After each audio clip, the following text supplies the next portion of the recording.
For many enthusiasts and collectors alike, the Porsche GT3 RS stands out as the ultimate symbol of automotive perfection. It comes with unmatched performance and basically zero depreciation. But chances of getting one are slim. Probably you've seen the brilliant video series of Mark McCann, in which he shows how many high depreciating Porsches one needs to buy in order to get this low depreciating GT3 RS. Most of us do not want to play this game, or can go out and just buy a GT3 RS, myself included. If this is you and you care about values, I have some good news for you. You don't need to spend $400,000 to get a low depreciating Porsche. A Porsche Cayman will do. Let me show you. If we look for example at the 4-cylinder 718 Cayman base, S and GTS models, we can see that base models are down by 1.4% or $800, S's by 0.7% or $500, and GTS's by 4.6% or $3,900 before inflation adjustment. But the GTS market is small, as supply hovers between 10 and 20 clean titles, so the uncertainty in the 4.6% is elevated. Not a bad result, right? But it's not just 718s that are holding up well. Also 981 prices were stable. Over here we can see that base models lost 2.2% or $1,000, S's 0.2% or $100, and GTS's 3% or $2,300. Similar to the 718, prices came down from their pre-pandemic price top, but both the decline in the second half of 2022 and during 2023 were much smaller than declines in other markets. Again, excellent results from a depreciation perspective. But also if your budget doesn't quite stretch to the 981 generation, you can benefit from these stable prices. There's one problem though. If we look at the price trend split by the .1 and .2s and base and S models, we can see that the trends in the .2 market are volatile and have a high uncertainty. In the .1 market, we can see that base prices decreased by 4.9% or $1,200 and S prices by 3.6% or $1,100. Averaging these numbers will give you a much better approximation of the .2 price changes than the 6.5% and minus 11.7% that you can see in the graph.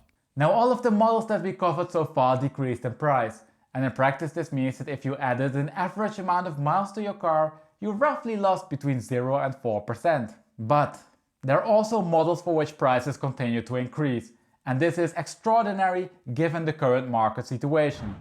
Over here we have the prices for the 981 GT4, 718 GT4 and 718 4-liter GTS. This shows that prices came down in the second half of 2022, but that the GT4s corrected much less than the rest of the market. Look for example at the differences between them and the 4-liter GTS. The drop in the 4-liter GTS's brought values down to 981 GT4 levels.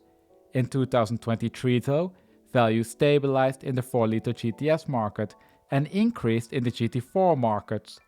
718 GT4s are up by 1.4% and 981 GT4s by 6.3% or $6,800. The latter change is statistically confirmed, meaning that it's unlikely to be the result of chance. The long-term 981 GT4 trend has then also been pointing up since the beginning of 2022. Last year you could find a handful of cars at $88,000 and a few for just under $100,000. Those days are gone. Most cars are priced around $114,000. Now the combination of a 6-cylinder and the 718 Cayman platform seems to be popular. Also 4-liter GTS has held up well during last year. Prices are up by 2.5% or $2,900. So if you added an average mileage to your car, there's a good chance that you drove around for free. Having said that, the latest addition, so the GT4 RS, is a big exception. MSRP starts at $161,000, but if you add some options, you can easily reach the $200,000 mark. Based on the current median price of $243,000, one could say that prices are strong, but they're not. This is often causing a lot of confusion. We can see namely that the price premium is reducing quickly. Compared to last year, prices are down by 18.2% or $54,000. And this puts it among the highest depreciating sports or supercars that feature on my channel. Alright, let's put now all of these results together so that we can start to draw some comparisons. We can see now that Caymans only lost 2.4% during last year, and that this is 1% if we remove the GT3 RS.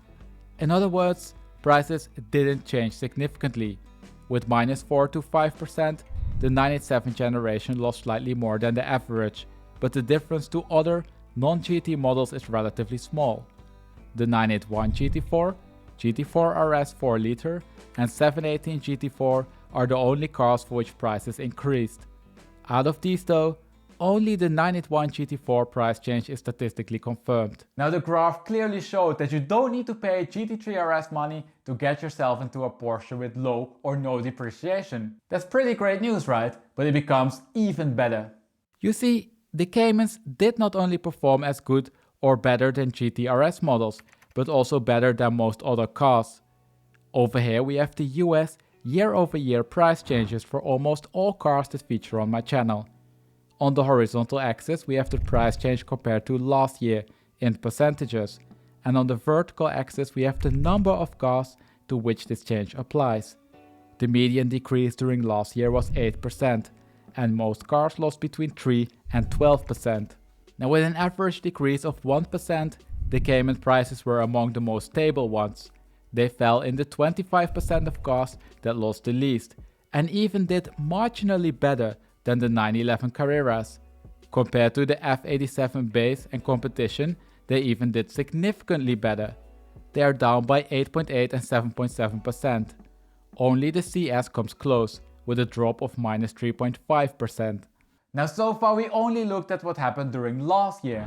While these prices hold some information about the near-term future, past price behavior is no guarantee for the future. In fact, Cayman prices might drop soon. If you watched last week's video, this message probably sounds like a déjà vu. It's namely the same indicator in the 911 market that is flashing red in the Cayman market. For the first time in a year, Caymans are selling slower than they did before. Over here we can see the development in the carried over inventory.